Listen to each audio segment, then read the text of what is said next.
Hi everybody. Okay, so I'm back with another K-drama to see, have you already seen it? And if not, is it something that you would check out? So before we get into this video, you already know the drill. Like this video, follow me for more, and share this with someone you know that would be into K-dramas and would potentially check it out. Okay, so let's get into it. The name of today's K-drama is called Tomorrow. I do want to give a disclaimer that if watching things about unaliving yourself is an extremely triggering thing, then this show just might not be for you because the basis of this show revolves around that. All right, so let's get into it.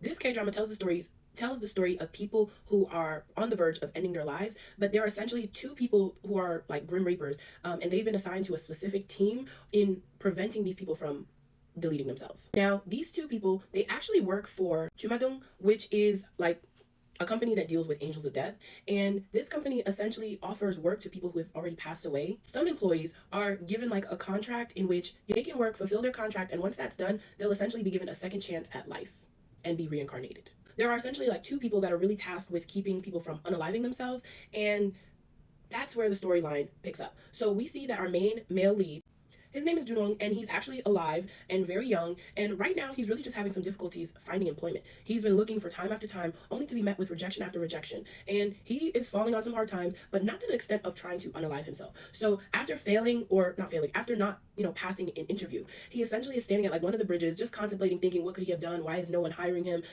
Nothing along the lines of trying to delete himself. When one day a homeless man comes to that bridge and he looks like this is it for him. He can't do it anymore. And our guy is kind of like, bro, like, this is the worst day for you to come on this bridge and try to do this. Like, I got my own that I'm going through. I don't need to deal with you trying to delete yourself in front of me. So when the homeless man is prepping to jump over the thing, he actually grabs him and starts yelling at him and says, dude, like, don't do this. Or why would you do this, like, while I'm standing here? And the homeless man is just like, you don't know anything about my life. Like, yeah, I don't want it anymore. I want to end it. Now, in that process, after he's already convinced this homeless man, well, not really convinced, but pulled the homeless man off the ledge, some woman and a man come sprinting in his direction, and the woman actually drop kicks him, and he goes flying, I would say, 10 feet back. Now, upon going flying, the man kind of goes up to him and just kind of like confirms, checks his pulse, make sure that he's okay. And then next thing you know, the woman pretty much says to the homeless man, like, do you think ending your life is going to make it any better? And if so, why did you wait this long? And she's really not good at talking him off the ledge. If anything, she's kind of encouraging him, yeah, just do it. So what does the homeless man do? He gets over and he tries to jump over.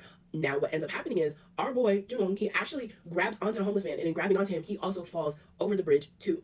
Now, when he wakes up conscious again, he's actually in a hospital bed, but he's staring at his body laying in the bed, and he's very confused as to how there can be two of him. So what actually ended up happening is that when he jumped in, his body was actually put into like a comatose, and so that's the reason why he's able to see himself. Now, our female lead, she's essentially tasked with bringing him to her boss because I guess they're going to work out a deal for him. Now, the deal that he finds that's placed before him is that he can either work for the company Jumadong for 6 months and he can actually wake up from his coma, or he can just let his body come out of the coma in 3 years. Now, obviously, our boy cannot just let his body lay there like that because he's thinking of medical bills, expenses, everything, and then some, and he cannot put that on his family right now. So he does take it like, hey, a job is a job, and he starts working with these Grim Reapers. What ends up happening is that obviously it can't just be his spirit or his soul that's gravitating out of his body and remain in that state, because he wouldn't be able to work. So the female lead, I keep saying female lead because I really can't pronounce her name and I'm not going to attempt to butcher it. So the female lead, she actually finds him a body and some clothes. And so he's placed in the body of a middle-aged man. As everything is going on in the K-drama, it can't be that easy.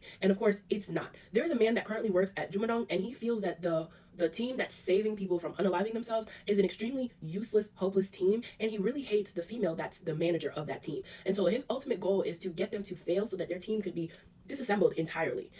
So this is really just like one of those K-dramas that you just kind of have to check out. So if you've already seen it, definitely let me know in the comments how you felt about it. And if you haven't seen it, definitely let me know if this is something that you would check out. But as always, thank you so much for watching. Okay, thanks, bye.